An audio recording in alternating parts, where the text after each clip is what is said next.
કારણ હોય તો એ બ્રહ્મ સમાજ ભગવાન પાસે પ્રાર્થના કરીએ. એ બ્રહ્મ સમાજ આજે તમારી પાસે આવીને ભીખ માંગતો હોય પેટ માટે તો પણ એ બ્રહ્મ સમાજ હોય અને એમાં એની જરાય નાનપ ન હોય. લ્યો સ્વામી અહીંયાથી કીધું બ્રાહ્મણ કદી ભીખ ન માગે. બ્રાહ્મણ દાન સ્વીકારે અને બ્રાહ્મણને 6 કર્મનો અધિકાર છે. દાન દેવું, દાન લેવું, વિદ્યા ભણવી, વિદ્યા ભણાવવી, યજ્ઞ કરવો, યજ્ઞ કરાવો. અને તમે 5 રૂપિયા આપો તો અમે કઈ ધનવાન, પુત્રવાન, કીર્તિવાન, આયુષ્યવાન ભવા મનકામના સિદ્ધિરસ્તુ. આ બ્રાહ્મણ છે એ દાન સ્વીકારી અને તમારા કુળને તારે છે, ભિક્ષા નથી માંગતો. આ બ્રાહ્મણ છે. પણ એ બ્રાહ્મણને કહું છું બધાને કે એના માટે કર્મ. જે લાખો બ્રાહ્મણો બ્રહ્મ 84 ની અંદરમાં બેઠા હતા ત્યાં બ્રાહ્મણને ભિખારી કહે છે. હું તો એ બ્રાહ્મણોને એમ કહીશ કે તમારે જનોઈ કરવાનો અધિકાર નથી. ત્યાંથી ઊભા થઈ અને તમારે પેલા એ લંપટ સાધુને લઈ લેવો જોઈએ અને દાંત તોડી નાખવો જોઈએ. બીજી વખત કોઈ આવી હિંમત ન કરે.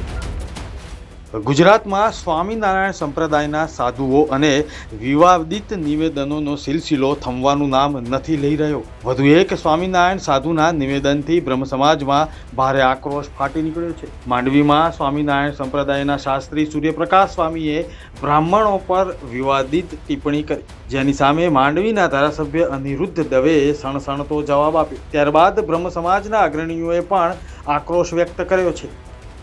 એટલે આમ તો સમસ્ત હિન્દુ સમાજે આનો વિરોધ કરવો જોઈએ. બ્રહ્મ સમાજ દ્વારા વિરોધ કરવામાં આવી નથી, પણ બ્રહ્મ સમાજ લોકોને સમજાવવા માંગી રહ્યું છે કે સ્વામિનારાયણ સંપ્રદાય નામનો સ્થાપના એક બ્રાહ્મણે કરી હતી. તો વ્યક્તિ પૂજા જે આપણે કરીએ છીએ એ પહેલા જ શાસ્ત્રો ના પાડે છે વ્યક્તિ પૂજા ન હોવી જોઈએ. ત્યારે આવા જે કઈ મંદિરો મોટા મોટા ખડકાય છે, તમને લૂંટવાનો મોટો ધંધો છે, એક દુકાન છે મોટી, અને આ દુકાનોને બંધ કરવી જોઈએ. અને એ વાત વિરોધ કરવાની કે અત્યારે 5, 25, 50, 100 માણસનું ટોળું ભેગું થઈને શું કરી શકશે? જે લાખો બ્રાહ્મણો બ્રહ્મ 84 ની અંદરમાં બેઠા હતા ત્યાં બ્રાહ્મણને ભિખારી કહે છે. હું તો એ બ્રાહ્મણોને એમ કહીશ કે તમારે જનોઈ કરવાનો અધિકાર નથી. ત્યાંથી ઊભા થઈ અને તમારે પેલા એ લંપટ સાધુને લઈ લેવો જોઈએ અને દાંત તોડી નાખવો જોઈએ. બીજી વખત કોઈ આવી હિંમત ન કરે. 40% બ્રાહ્મણો સ્વામિનારાયણ સંપ્રદાયની અંદરમાં રહી અને આ ટકલાઓની પૂજા કરે છે. જે જાણે છે કે આ હિન્દુ ધર્મની વિરુદ્ધ છે, એ લંપટ સાધુઓની સેવા બ્રાહ્મણો કરે છે. ધિક્કાર જેવા બ્રાહ્મણો. હરિભક્તો થઈને હિન્દુઓની 60% વ્યક્તિ એક અવાજ ઉપર સ્વામિનારાયણમાં ભેગા થઈ જતા હોય ત્યારે હિન્દુઓને સમજવાની જરૂર છે. આપણને હરિ નામે આપણે કૃષ્ણને હરિ કહીએ છીએ, શ્રી હરિને હરિ કહીએ છીએ, નારાયણને હરિ કહીએ છીએ. ત્યારે હરિભક્તો તમને જયારે કે તમે નારાયણના ભક્તો છો અને એને મૂતરમાં તણાઈ જવાની વાત કરતો હોય ને સાધુને તેને ગોળી મારી દેવી. એને બદલે હરિભક્તો થઈ અને આપણે ત્યાં જાય છે. તો સમજાવવાની સાધુઓને જરૂરત નથી, સમજવાની હિન્દુઓને જરૂરત છે, સમજવાની બ્રાહ્મણોને જરૂરત છે.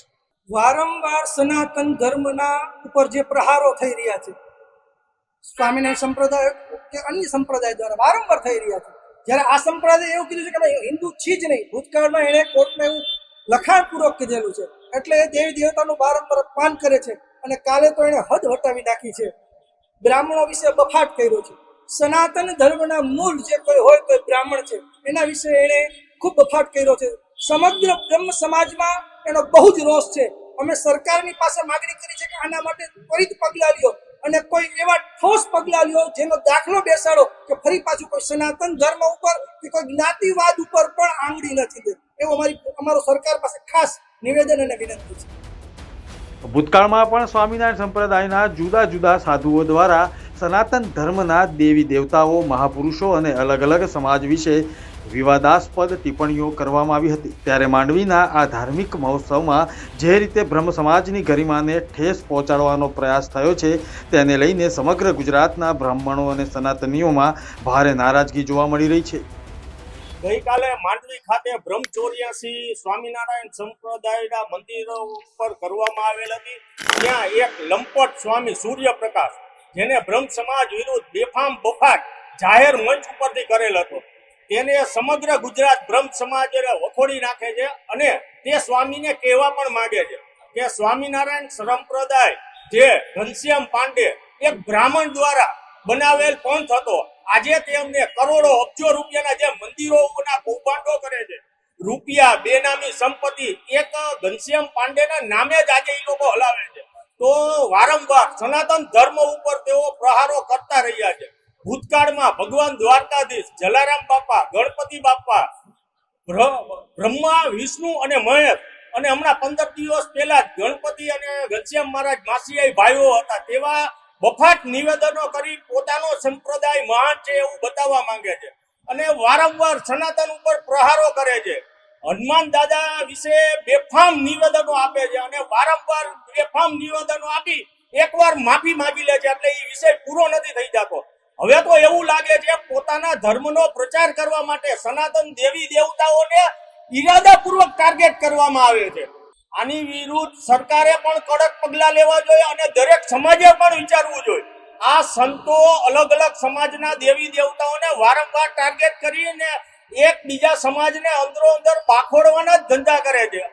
કાલે જે સૂર્યપ્રકાશ નામના ઠગે બ્રહ્મ સમાજ વિશે ન બોલવાના શબ્દો બોલ્યા છે, તેનાથી સમગ્ર બ્રહ્મ સમાજના અને બ્રહ્મ સમાજને લાગણીને ઠેસ પહોંચી છે. ત્યારે હું માનું છું કે સ્વામિનારાયણ સંપ્રદાયમાં આવા સાધુ હોય જ નહીં. આવા ઠગ સાધુ બની બેઠેલા છે. એટલે પહેલા તો સ્વામિનારાયણ સંપ્રદાયના સમુદાયને પણ હું વિનંતી કરું છું કે આવા લોકોને સંપ્રદાયમાંથી બહાર કાઢવા જોઈએ અને વારંવાર આવા નિવેદનોથી સનાતન ધર્મને હાનિ પહોંચે. અને કાલે આનો જડબાતોડ જવાબ ત્યાં ને ત્યાં જ આપણે અનિરુદ્ધભાઈ દવે કચ્છમાંથી આપ્યો છે અને સમગ્ર ગુજરાતમાંથી બ્રહ્મ સમાજના વિવિધ આગેવાનોએ પણ આપ્યો છે. ત્યારે હું માનું છું કે આવા લોકોને બ્રહ્મ સમાજના કાર્યક્રમોથી દૂર રાખવા જોઈએ, બ્રહ્મ સમાજના કાર્યક્રમોમાં બોલાવા જ ન જોઈએ. ત્યારે સંસ્કૃતમાં પણ કીધું છે કે બ્રાહ્મણમ નૈવ ભિક્ષંતિ શિક્ષયંતિ ગ્રહે ગ્રહે. બ્રાહ્મણો ક્યારેય ભીખ માંગતા નથી, પરંતુ આવનારી પેઢીને, આવનારા યુવાનોમાં, સંતાનોમાં સારા સંસ્કારોનું સિંચન થાય એટલે બ્રાહ્મણોને બોલાવી અને સ્વસ્તિ પુણ્ય વાચનના માધ્યમથી પોતાના સંતાનો સારા બને માટે સંસ્કારોનું સિંચન કરવામાં આવતું હોય છે.